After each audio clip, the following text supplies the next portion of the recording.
Good morning, boys and girls. Today is the Sunday after Easter, and we are still celebrating our risen Lord. And if you have a good memory, do you have a good memory? You might remember that before Easter, I did a few children's times and I asked you to wait on something. I told you about the two of the three roles that Jesus fulfilled from the Old Testament. And today we get to talk about the third. This is the one that I've been waiting for.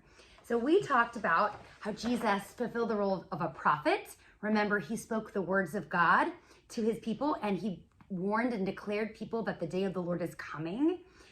He also was a priest because the blood of his sacrifice on the cross brings us back to God. Just like the priest would offer sacrifices continually, Jesus is the sacrifice once for all. And those are pretty exciting roles that he fulfilled. But the really great one is that Jesus is also our king. He fulfills the role of an Old Testament king. Now, when you think of kings, you might think of things like golden crowns. And in the Bible, it says that Jesus was from the line of David. And remember, scriptures promised that the king that would rule and reign forever would be from the line of David. And you might remember that they put a crown not of gold, not of precious jewels, but of thorns on Jesus' head when he was crucified. And it wasn't a pretty thing at all.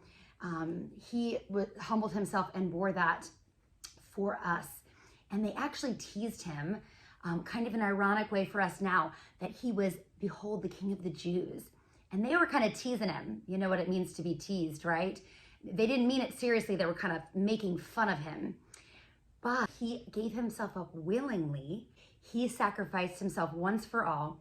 He didn't stay in the grave. He rose on the third day. And because of that, he conquered sin and death. I wanted to read to you Colossians, and this is really cool when you think of the monarchy. He is the image of the invisible God, the firstborn of all creation.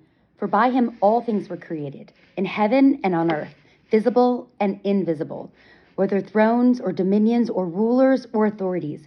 All things were created through him and for him, and he is before all things, and in him all things hold together. And he is the head of the body, the church.